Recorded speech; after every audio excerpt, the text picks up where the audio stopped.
can't put a price on it. You just cannot put a price on it. Can't buy this. You can't buy it. Money can't buy it. It's just special. Hello and welcome to the ROKER RAPPORT podcast in association with Sunderland Community Soup Kitchen. My name's Rich Faith and I'm joined for this celebratory podcast down the line from Gloucester by Bomber. How are you, mate? Hello, Richard. Yes, I'm all right, mate. I'm all right. Probably the happiest I've been since, well, I can't even remember, since Barini scored last time a few Wembleys ago. Absolutely. Probably the happiest I've been as a Sunderland fan since then. Yeah, totally. And how are you, Ant? Ant's on the line from Sunderland. Yeah, really, really good. I'm going to admit this to the nation. I have cried my eyes out after that. I'm just so proud of them. Chuffed to bits. I want to very, very quickly just say, to any Sunderland fan who's out there who's trying to kind of not want to celebrate, and we're getting all this, it's a shit trophy, it's Mickey Mouse, it's League One and all that, right? Just think, 4 years ago, we've had Simon Grayson, we've had Chris Coleman, we've been bottom of the league, we've had bloody owners that have come in who've asset stripped this club, we've been stuck in League One for nearly 3 years.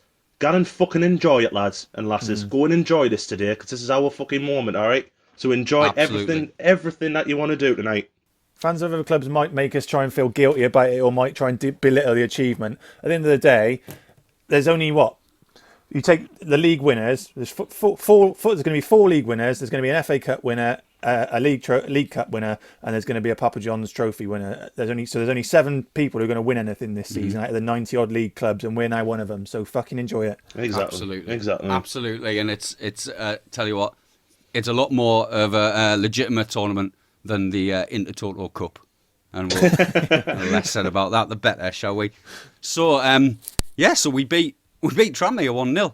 And let's have a little quick go over the game, shall we? In the major instance. I mean, the first half started off really bloody scrappy. The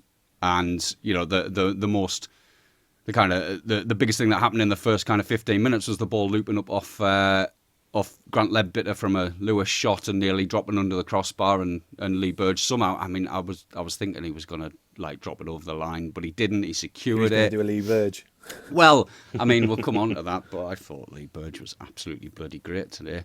I thought by halfway through the first half we were actually being outplayed by them, to be frank, and the major incident from the first half from our perspective was a kind of fortunate run into the box by Chris Maguire, who cut the ball back and didn't quite make out Aidan McGeady, and that was on about 42 minutes. But overall, we were kind of slow and disjointed, and we looked like a team that had been patched together, and a very different prospect of what we've been over the last few games. What did you think about that, Ant?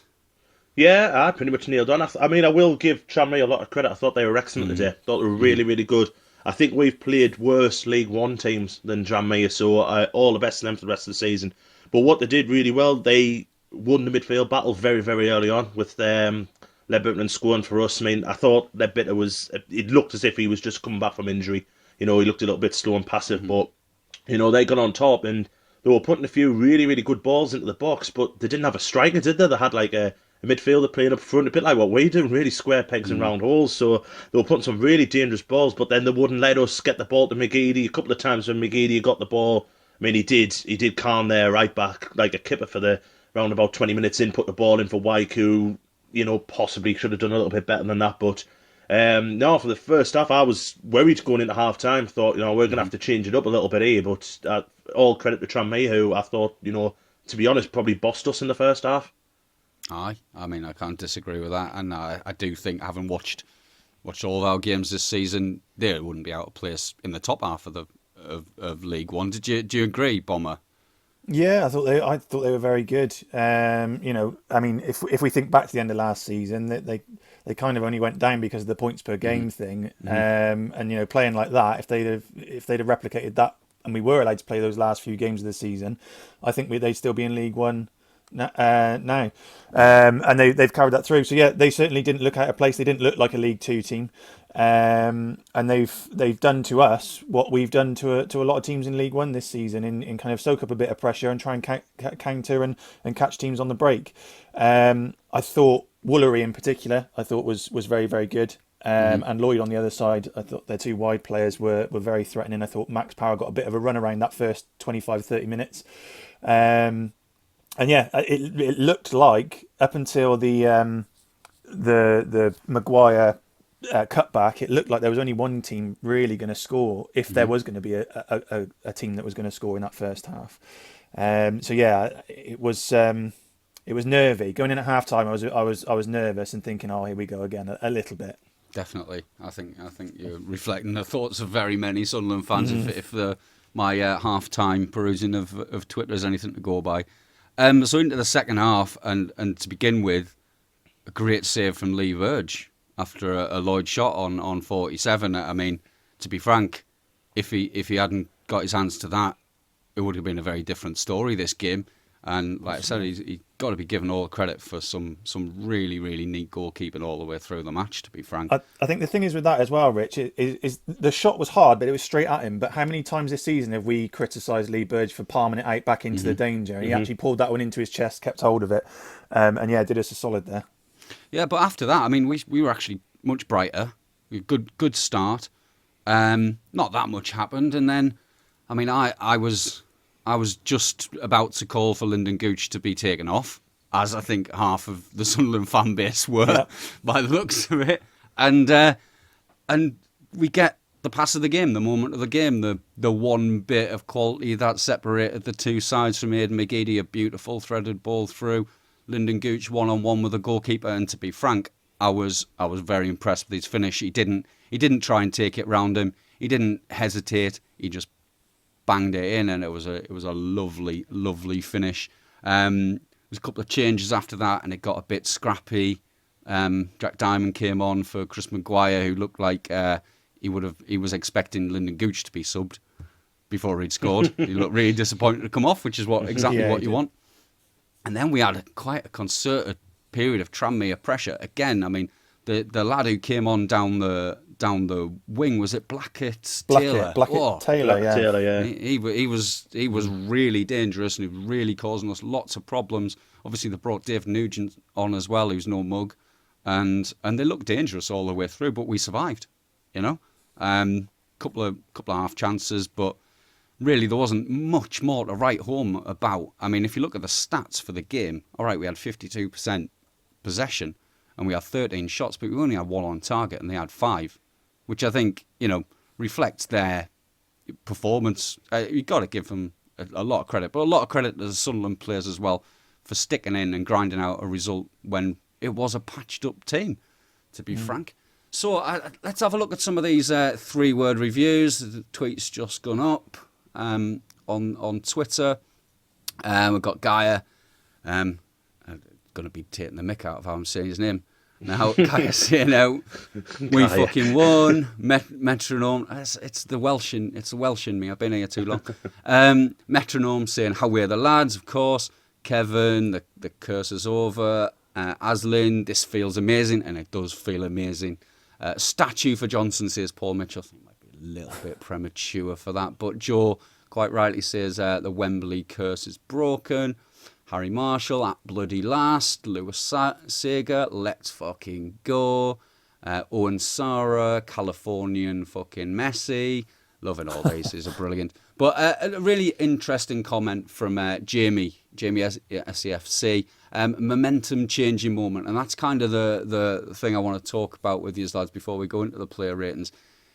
Is it that? I mean, we've been talking about this possibly going to happen all season. I mean, Gav's been banging on about it, prophesying that we're going to win the trophy in front of no fans, etc. But do you think, Bomber, that it's going to be that kind of game-changing moment for us, that momentum-changing thing where you've got this bit of silverware and we can go on from there?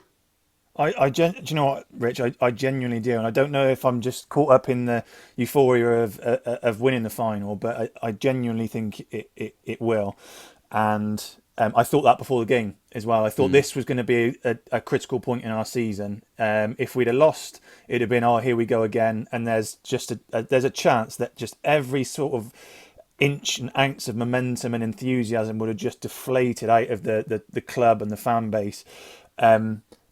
and I don't think, you know, a single game will probably matter as much in the terms of the fortunes of our season as this will. Now that we once we got there and we knew that we were going back to Wembley and, you know, everything else that's gone on before, it was literally two sides of a coin. It was either going to be more of the same in what we've experienced for years and years and years, or it was going to be we break the curse, and now all of a sudden people are thinking, well, fuck it, you know, if we've won in Wembley for the first time in 40 odd years, 50 years, why can't we go and win promotion? Why can't we now go on and win the league? And that, I think that if people who listened back or stuck around for the Luca 9 interview, I think that's exactly what he was saying. It's not just about today and winning that final and getting that trophy, which is all brilliant.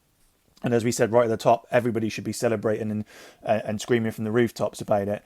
But just the catalyst that this could potentially be for the rest of the season, the 13 games or so that we've got left of this season, you know, it could just snowball out of control. And, you know, we could go next 13 games unbeaten now, in my opinion. We can't give them such a lift, isn't it? Like, you know, you can just look back on that. Oh, we've won this trophy. I mean, you look back 2 years ago.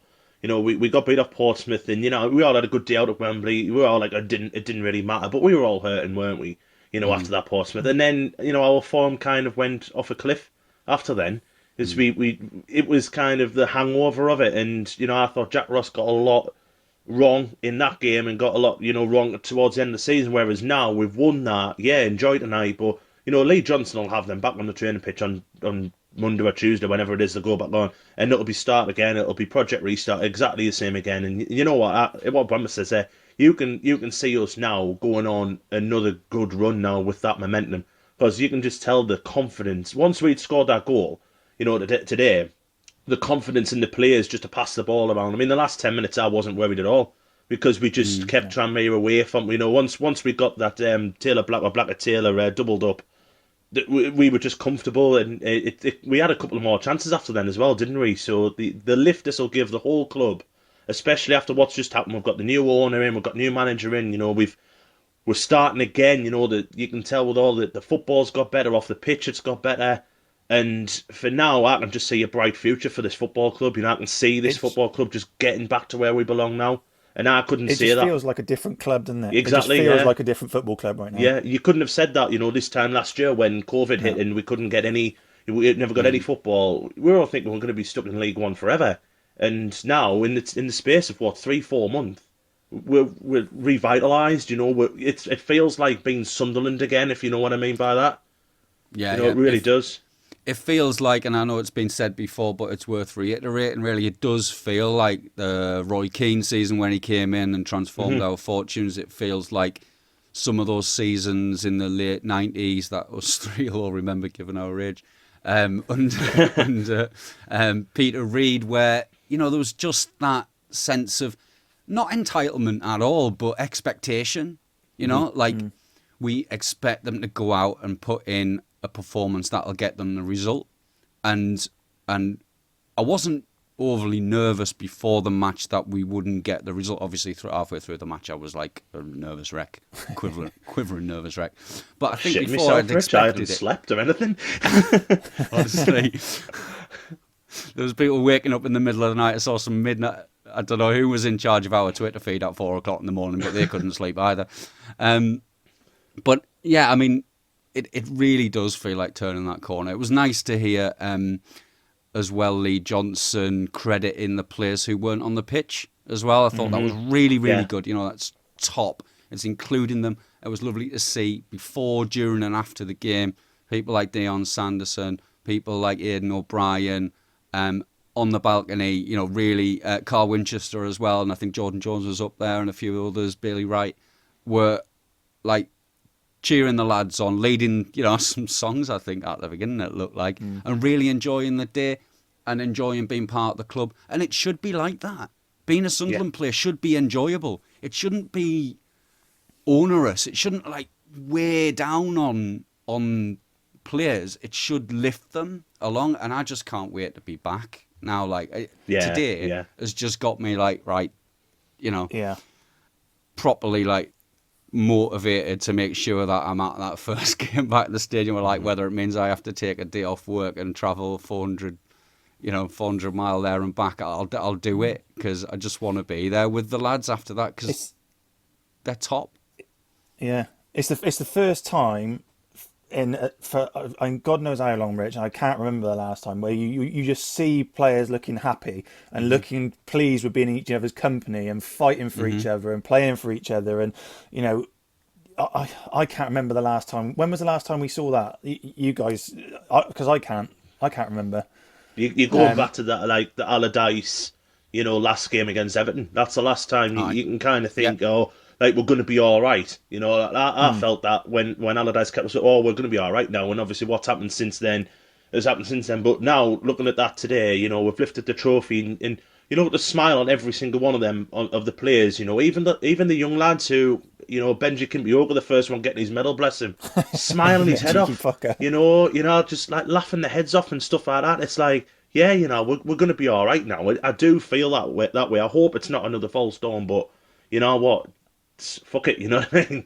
It's just it feels different though, doesn't it? It feels different this time round, Yeah, it really does. And even like I've said, like we're saying, like from last year, from like having Phil Parkinson taking draws against Gillingham as being good results, and now we've got a manager in there who knows. I wrote an article about this week. We've got a manager there who knows that second best is not good enough for Sunderland, and it's so refreshing and so reassuring as well to have that. And he's turned a couple of these players into really good players. Look at Charlie Wyke now. From what he was at the start of the season, he couldn't win a header. He was giving fouls away left, right, and centre. And now he's one of the top scorers in England. And you're like, where's this come from? And it's got massive, massive credit to Lee Johnson first and foremost, and everyone of his backroom staff. Sorry, and just everyone behind the scenes who have give us this lift. And every single one of those players, like what Lee Johnson mentioned, just they've been phenomenal since the turn of the year. They've been absolutely excellent, and fair credit. And it can only go one way now. I think it can only go one way. Well, if you think about how much those players seem to be enjoying themselves, and how kind of high their confidence is, and how much they seem to be enjoying themselves, just imagine how much more they're going to be lifted when there's 30,000 in the stadium and like all in this sort of mood that we're in today, trying to cheer them on. Yeah. Can you imagine sitting in that dressing room there, Bomber and Rich, right? And you're like, there's 5 minutes to go until kick-off, and you're seeing Dion Sanderson and O'Brien singing Sunderland songs from the box there. I mean, that's just going to give you that instant lift, isn't it? And that wouldn't have happened, these years ago. That wouldn't have happened because there was players here who did take the piss, and who were just here for the last paycheck and things like that. They didn't get what Sunderland is about. And I've seen a lad on loan from Wolves singing songs and jumping up and down because he's at Sunderland. You know what I mean? And that just gives you that such a reassuring feeling that you've got people on board who know what this club is all about. And that's just, it can only go one way from now. It really can. Right. Well, Dion is a massive lads fan. Books this time next year. So let's go into some player ratings then. We can take our time over them. We can also be very generous because we've just won the first trophy that we've won in 48 years. And, like Ant said, I got emotional just seeing them lifted up. I think it's worth saying that again. I had a good few tears in my eyes because I never thought I'd see it. All right, they said it's a small trophy. It's actually bloody huge. I quite like it. Yeah. Massive, isn't it? It's a proper one. It looks like the old nice Tim Pot trophy. It's massive. Never mind. But then Poor Luke O'Neill gets a man of the match plaque, which is about 2 inches tall. Bless him. It looked like it'd been made in D&T by me in 1998. But anyway, right. So let's go into some player ratings, shall we? So you know what? I'm gonna be traditional. I'm gonna take Lee Burge because I want to give him credit. I've said it a couple of times. He made multiple saves. They had 5 shots on target and nothing got past him. He took crosses. He looked reasonably commanding. I think one he dropped it at his feet, but he gathered it pretty quick. And even before he was tested, he was reading the game. He was coming out clearing balls that were put into dangerous areas. And I think because of the fact that his contribution on 47 by saving that shot, which I thought was a certain goal when he took it, I'm going to give him a 9 because it's as good as a goal. It's as good as the key pass. So I'm giving him a 9. And I'll come to you, Ant, for Max Power, the captain. Yeah, he gets a 7 for his second half performance. Really, like what Bomber's just mentioned. I thought he got a little bit of a ride in the first half off their winger, but his passing, especially in the second half, was a lot better. For forward passing, trying to get early crosses into the box as well. And you know what, he gets a mark just for that brilliant professional foul right at the end when Black had got away from him. He got an extra mark for that. That's just like, typical Max Power. It was fantastic, but just to see, again, what we're saying, from when Power came at Sunderland and he started off like a house on fire, got them red cards, and at the start of this season I was happy for him to go, to be honest, but his last few games, and he's took on that captain's armband in the last few games, and he looks a real leader. So, fair play to him, and, again, out of position, but, he did well, kept a clean sheet, so he gets a 7. Yeah, so, Bomber, we've got Tom Flanagan. It's a bit of a difficult one, because I think he obviously he came off injured, which I'm not, as much as it might sound horrible, I'm not necessarily that gutted that if he has gone off with another injury, because I thought actually Conor McLaughlin did a fantastic job back there, but he did look uncomfortable. I don't know if that's because of the lack of football he's played recently, but he did look particularly uncomfortable. Luke and I had to bail him out a couple of times. The one I do want to pick out was just the one where Luke kind of just nonchalantly headed it back to Lee Burge with like a tenth of a second's reaction. But yeah, I mean, he's part of a back line that did keep a clean sheet for his part. And I'm not going to, mark anybody down too dramatically, having won and kept a clean sheet. So it'll just be a standard 6 for Flanagan. There's nothing really much more to say on it. Yeah, I was quite generous, but there you go. We have won, and it did say to be generous. So it comes to me for his centre-back partner, who got Sky's man of the match, Luke O'Nien. Solid. Just calm, collected, dominant in the air that he has been. I mean, when you look down the list of attributes for a central defender, and then you see him executing all of them week in, week out, and getting better and better, you just think this lad, I mean, he's going to take some shifting. He's going to. How is anyone going to displace him? I've given him an 8. I think I'm probably being a bit harsh. I think you are. Oh, you give it? I give him a 9. A 9. Well, you know what? I've just amended my 9 to an 8, and I'm getting told 10 by you. Full 10. Go on then. I'll go 10. with Lee Hendry. I'll go with a 9. I was just thinking he wasn't that much above some people. I've given 7s, so maybe I need to revise everyone up a bit. So yeah, a 9 for Luke O'Nien, and we come to whose turn is it? Ant. Ant. Have I got McFadzean? You've got Callum McFadzean, and be nice because I thought he was class. Yeah, agreed. You know what? He was actually very, very good defending today, which I don't think I've ever said that about McFadzean in my life. He lost the ball in the first half. He lost the ball with a really, really terrible pass, and then ran acres to get it and got a really bad kick in the face to come up. But it was a superb tackle, and he took the hit. He knew he was going to get it, and he took it.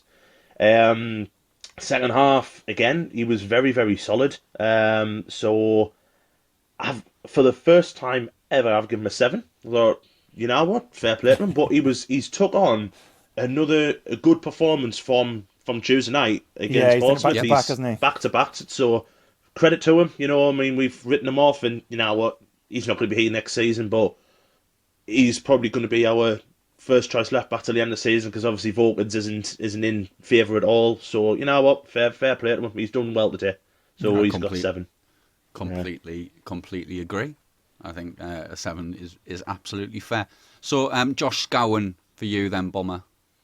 Yeah, so Josh Scowen's another one that's difficult to kind of comment on, really. He did. It was a typical Josh Scowen performance, which he does go underappreciated. I think in large sections of the fan base, he does go massively underappreciated. His energy, his work rate, is just constantly nipping at the heels and turning strikers and midfielders back towards their own goal. He's not a flair player, so he won't get the credit that he probably deserves, and people will criticise him. But he did most of that work in the centre of the midfield, particularly in that first half. And I think Grant Ledbetter can thank him for a little bit for some of the work rate that he did put in there. So it was a 7. It was a solid 7 for me for Scowen. Like I said, he'll always struggle to get much more than a 7 because he's not that flair player. But it was a very, very good performance for me from him. I literally had one word written down for him for the entire match, which is industrious. You know, you need someone like that, though, Rich. Yeah. No, totally. But because there wasn't much more to say about his performance, because that was how he was all the way through it. 7's fair enough. He runs his tits off, like, doesn't he? Like, runs his tits off. Like, for 90 minutes, he does not stop running. Fair play to him. I'm not his biggest fan, but today, like what Thomas just said there, he got Ledbetter out of a lot of tricky situations, really. So well done to him. You know what? I can see with Josh Scowen, if he scores one screamer from about 25 yards out, I can see it transforming him as a player. He looks like a player who just needs that moment where he really contributes, or he really, he puts in a fantastic ball, or he bangs one in the top corner, and it'll completely change his game, because he seems to get to 20 yards and then have to pass sideways, even when Parky did think he was a right winger, mind. Well, there's that, yeah. So I'll take Grant Ledbetter, and I think you're right.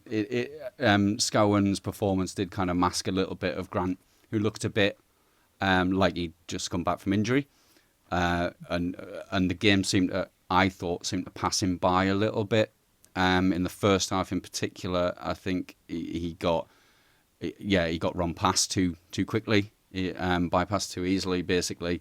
I thought he struggled to cope a little bit with Feeney, who I'll give a shout out, I thought was excellent for them today as well. I thought he was really influential in the game.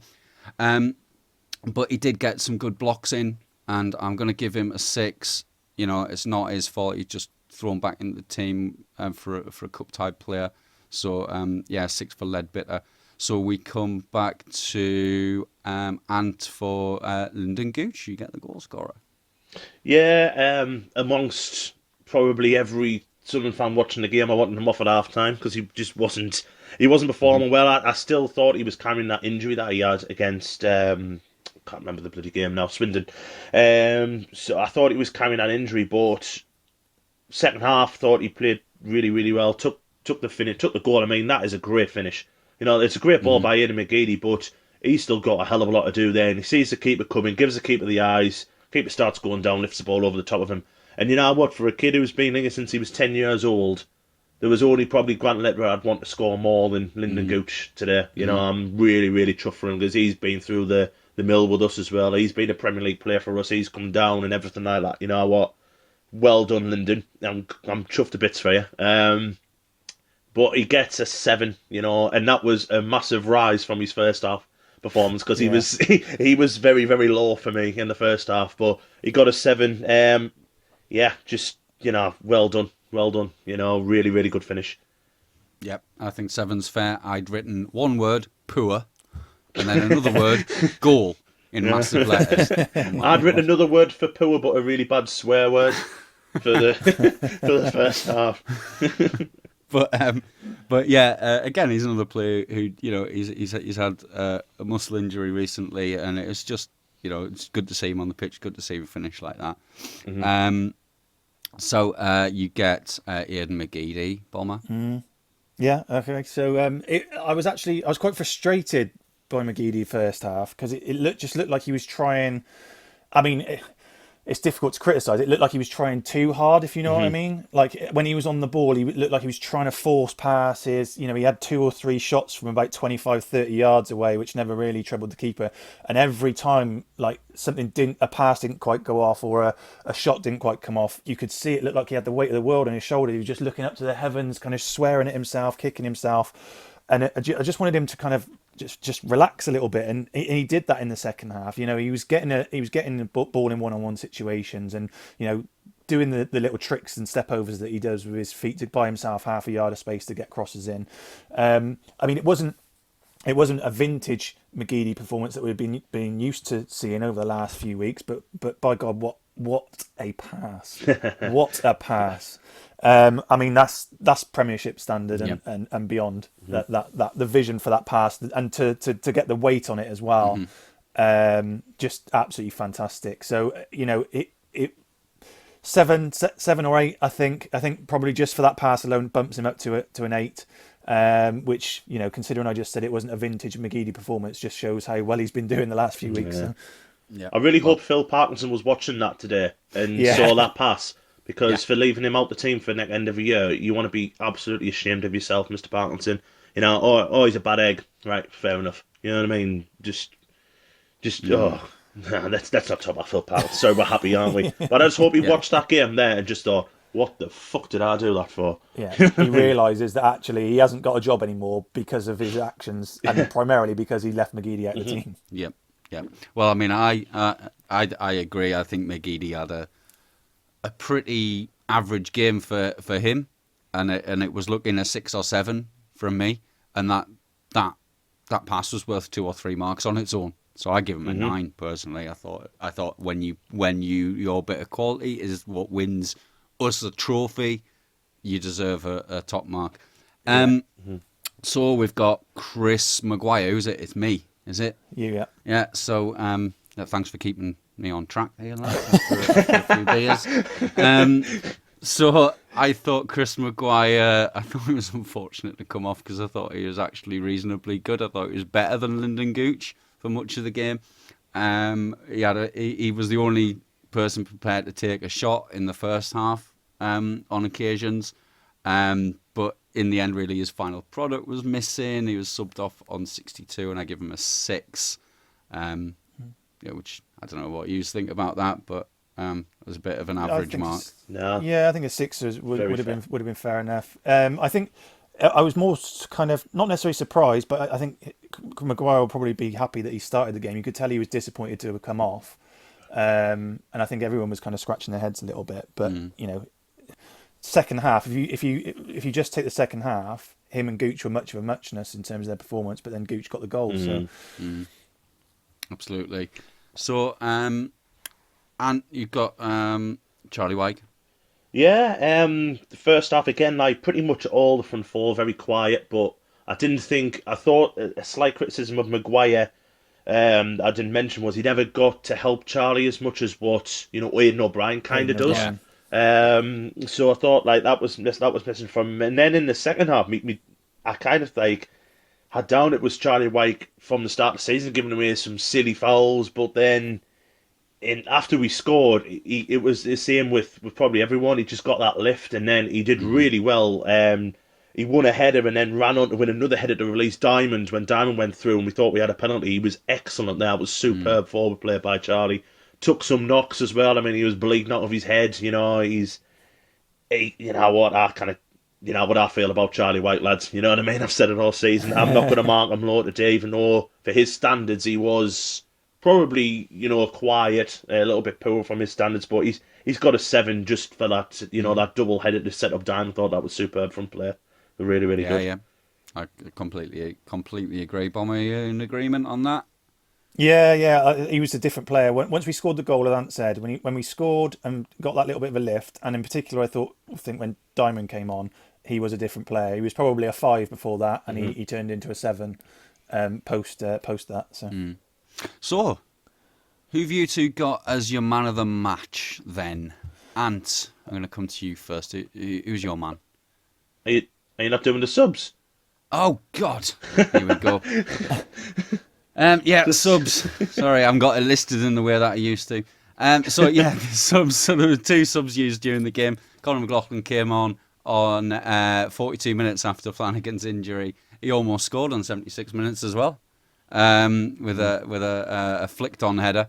I actually thought he came on and was really solid. Obviously hasn't got the kind of ball carrying skills of Dion Sanderson, but still I give him a 7. And Jack Diamond, I give a 7 as well, because I thought he gave that outlet, that pace, that kind of directness. He almost won a pen. It was actually a really good tackle, and just give us that outlet, that bit of pace that took the pressure off in the last few minutes. So I thought it was really good. Diamond. I just wanted to pick up on Diamond because I genuinely think that when he came on, it changed the outlook for us and the way in which we played. It allowed us to basically play Tranmere at their own game, and that counter attacking threat. I think he did two really good runs. One should have been. One he ran through into the box and kind of got a bit of a shot away, and the second one he won that free kick about 25 yards out, and that was just from him being something different and picking the ball up and just driving with it with pace and with purpose, and we didn't see that for the preceding 60 minutes before he came on and actually did that. So yeah, full credit to Diamond there. Lovely. So let's come to Lee Johnson then. Oh no, let's come to man of the match then. See, honestly, 4 beers down, this is not how to podcast. Anyone out there is listening. Yeah, man of the match. Who did you go for then, Ant? Luke 09. I give him a 10, to be honest, in my ratings. Thought he was absolutely superb centre-half performance from a centre midfielder. He was putting the head in, he was getting blocks, he made so many blocks when Trammere entered to get on top. A couple from corners that was superb. I just thought he was absolutely phenomenal. I thought that was probably his best game in a red and white shirt, and he's had so many. You know what? Any message to Lee Johnson, if you're listening, tie that man down for a long-term deal, because he just epitomises what Sunderland is at the minute. Superb. 10 out of 10. Needs 3 years at least. At least 3 years, yeah. At least. Long term as well. I mean, long term as well, I'd make him captain. I really would. I absolutely adore Luke 09. But he was. He's got everything. But again, playing out of position, I had Flanagan. And Bomb had mentioned this before. He got Flanagan out of trouble twice. He looked a more accomplished centre half than a centre half, playing centre half, and then McLaughlin comes on, and that's another partner he has to play with, and them two in the second half were superb. I will say that, but I just thought, literally a perfect centre half's performance today. Absolutely phenomenal, Luke 09. Very difficult to argue with. Bomber, have you got anyone different? No, and I can't really add too much to what Ant's just said. But yes, for me, it's Luke 09. The man's an absolute god. He can't do any wrong. He doesn't lose. He's not the biggest, but don't think I've ever seen him lose a header. He puts his body on the line once again. There was a ball that went out to the back post, and it looked like a Tranmere player was going to get on the end of it. He's put his body on the line, slid in, blocked the shot. He'll die for his teammates out there. He puts himself on the line all the time, and it's not an easy thing going from centre midfield to centre back. People think that it is, and you're just there to defend, kick, head the ball away. And I'm not saying that there are levels to this, but Jordan Henderson's a prime example of a centre midfielder who struggled to go back and play centre back. And it just shows the kind of the determination that 09 has to just do it right and do everything he can for the team and for the club. He fully deserved well, not just today, the previous game as well. It's two Sky man of the matches in a row he's picked up. So yeah, he can't do any wrong. Yeah, I mean, I'm not going to disagree with you. He's got man of the match. He's got 2 out of 3. I personally gave it to Aidan McGeady for that moment of quality that won us the game, won us the trophy. That, I think, for me, gets you man of the match. But I can't disagree with you. I love the man as much as you do, completely. So that was, completely and utterly agree with you. Now we do come to Lee Johnson after 3 attempts. So Lee Johnson, I'll give my comments on him first. He waited just long enough to make those substitutions, or his second half substitution, because if it was me, I would have had Lyndon Gooch off about 2 minutes before he scored. So that's why I'm not a football manager. I've given him, I don't know what to rate him, really. I'm going to give him a 9 because he's won us a trophy. It should really be a 10, but first trophy in how many years, Rich? I know, I just thought the level of the performance overall, which is a bit of a, it comes into rating the manager. It was lower than our previous performances, but then it was a makeshift team. So I'm going to give him the 9 for that reason. So I don't know what you give him. Well, I've gone with a 9 as well for pretty much the same reason. You can't criticise his team selection because it's basically the players that were out there were the players that he had available for selection, what with injuries and people being cup tied, etc. So he put together a starting 11 and a squad that was as best as he possibly could, and we've won 1-0, we've kept a clean sheet, and we've won a trophy. And from a substitute point of view, I can understand why he did leave it that little bit late, and some people in our group chat were calling for more subs to be made and for Gooch to come off and for Ledbetter to come off. But at 1-0, I completely get why he didn't, because the minute that goes to extra time, if you take a striker off or take an attacking option off to try and shore it up and they get a goal, we're going into extra time and we're going into penalties potentially without an attacking player who might have taken a penalty should it have come to that. So I completely get it. It's great game management from my point of view. So yeah, he's a 9 for me as well, Rich. Yeah, and yeah, 9 as well. One little tweak he did, I think, in the second half was told Aidan McGeady to go a little bit more central, and you can tell straight away that just changed us. Aidan McGeady gets that ball, puts a superb ball in for Lyndon Gooch. Again, like what Bummer said, Bummer's literally just hit the nail on the head there.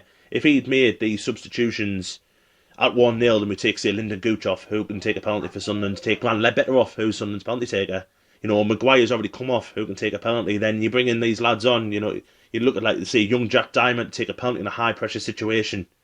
That's going to be, that's asking for trouble, really. He managed that game superbly today, knew what we were doing wrong. Yep. We did the wrongs right in the second half, won the game, he's won a trophy. You know what?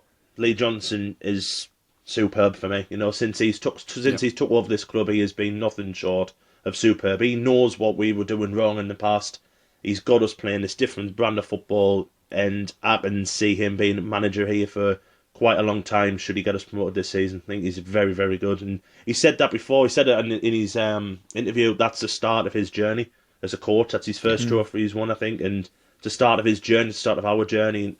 Hopefully it's a long and successful journey with Sunderland. Fair play to him. He's a very, very good football manager.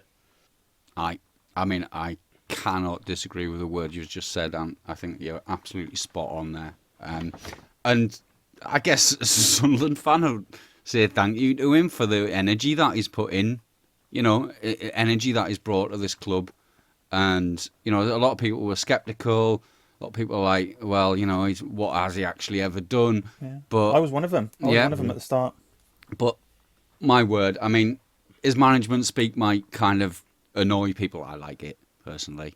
I think it actually shows that he thinks about the game, and he really does think about the game. And he's meticulous in his preparations, and I think he complements Christian Speakman and Kirill Louis Dreyfus really, really well, and actually fits with some of the big characters in our dressing room. The McGeadys, the 09s, are obviously his kind of players, and that's not even talking about the players that he's worked with before. I just think he's done a fantastic job, and he's got us a trophy, and he's got himself a place, whatever happens now, in the history of this football club, which goes back a hell of a long way. And us three, we've been supporting this club for decades, and honestly, just that moment of lifting the trophy, I'm a bit emotional thinking about it now, to be honest. And on top of that as well, it's been really nice over the last couple of days to see the acknowledgement that's come from the national media about the fundraising efforts that have gone on in the background in the lead up to this with the Sunderland Together campaign. And I don't think we can discount the Tranmere fans, who are obviously not as numerous as we are, for raising their share of money for charities, and Merseyside as well. And it's fantastic. It's over 150 grand, 200 grand altogether. And just goes to show the power of this football club and of Tranmere Football Club as well, because they are a proper community club. As we heard Nicola Palios on the podcast earlier in the week, they're doing it properly.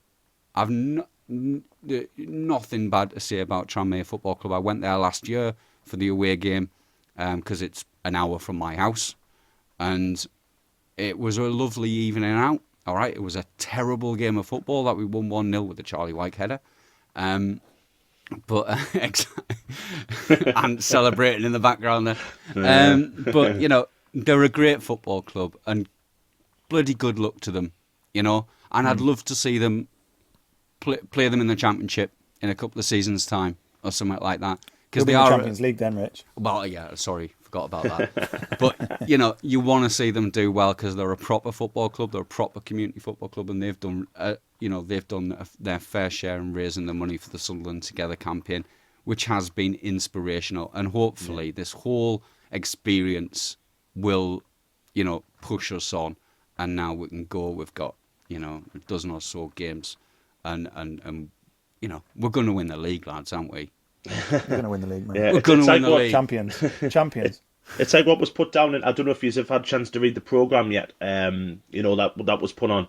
And Lee Johnson's put that this could be the first game in our resurrection, you know, and when you're looking at where we were, you know, obviously through, you know, Stuart Donald and all that, and the club was, I mean, I've never been as low supporting Sunderland as what I was, you know, earlier this season under Parkinson, losing, you know, games that we should be winning and stuff like that. And then just this new kind of, you know, everything's just fallen into place really nicely. I mean, we got this lovely letter off Louis Dreyfus every season ticket holder, and you know, he's wrote on here, he says, like, you know, we will suffer setbacks, you know, and things won't, you know, go our way, and it's important just to get behind the project. And I think every fan now has got behind this project. I mean, it's like what Rich just said there. I mean, we've raised £150,000 for charities for this online ticket thing, and Trammere is 60,000. I mean, that's unbelievable, isn't it? From like, this is just like this is a League One football club, lads. You know, this League One football club doing that, and you know what? I'm going to talk too much now, but this is hopefully the start of the resurrection, like what Lee Johnson says. And well, we've been crying out, haven't we? We've been as fans and an entire fan base. We've been crying out for a project to get behind and throw all our support and all our goodwill and all our encouragement behind, and we haven't had that in so long. So now that it looks like we have a legitimate project to get behind, you know, the only way is up, surely, to God. Yeah. It's hard not to get too excited about it. Just from, you know, what's happened the last few weeks of the results on the pitch. You know, the team just looks unstoppable, to be honest. You know, the results are going our way as well. We're so close to into that top two. It's important now. You know, we have to obviously take stock. It's important now to finish the job. But I can't see anything but us doing that now. And now that we have this, you know, project in place, and you know, an owner that seemingly, you know, and since he's come in, just has instantly got the club. You know, he was out there, you know, shaking hands with the players at full time and everything like that. And he just seems as if he's not going to take advantage of our support. And if he doesn't do that, and he learns the lessons that, you know, Stuart Donald made and, you know, Ellis Short made, and he learns those lessons and is rightly, you know, supported by, you know, his staff, and he's brought, you know, Sunderland fans in as well. He will go a long, long way, and he will take us a long, long way with the infrastructure that we've got. And, you know, it's so exciting. And I've never been as excited as a Sunderland supporter for a very, very long time. You know, I'm 35 years of age now, and I've watched my team win a trophy for the first time. You know, I don't want to wait another 35 years to watch us, you know, win another trophy. You know, I've got, like, my nephew downstairs who's, you know, a little Sunderland fan, you know what I mean? I want him to go through, you know, success what I haven't seen, you know, and I firmly believe that this is the potential of us turning it around, and it's just it's unreal. And like I say, I'm going to stop talking now because I am going to cry. So well, I think I'm just going to stop. Well, you've got me emotional, I'm sure. You know, listeners are emotional as well. Thinking about that and thinking about the potential of the club. There's very little more to say. Other than thank you, Bomber, for your time this afternoon. Cheers, Rich. And thanks, Ant. And I think it's time for us to get a little bit more pissed, isn't it? Get the rum out. Get the rum out. Absolutely. Away the lads. There we go. How are the lads? Well done, everybody. Congratulations, everyone. 10 lads dressed in red. One lad wearing green. Up for the cup in London town, that's where I long to be. But I couldn't get a ticket for the game. To see it on the telly's not the same. All the lads and lasses, they were leaving at the station. I couldn't get a ticket for the game. As I laid in my bed, I could lie and dream a dream of a Sunderland boy, just thinking of the team. But I couldn't get a ticket for the game. To see it on the telly's not the same. All the lads and lasses, they were leaving at the station, but I couldn't get a ticket for the game. 10 lads dressed in red, 1 lad wearing green. They climbed the steps and they took the cup for Bob, for them and me. I couldn't get a ticket for the game, but Sunderlanders won it just the same. All the lads and lasses, they were dancing at the station. I couldn't get a ticket for the game. No, I couldn't get a ticket for the game. Love it, George. I think it deserves a round. After that, well done, George. Thank you. What a great way to finish. Thank you, George. Thank you very much, George. Cheers. Brilliant, George. Thank you.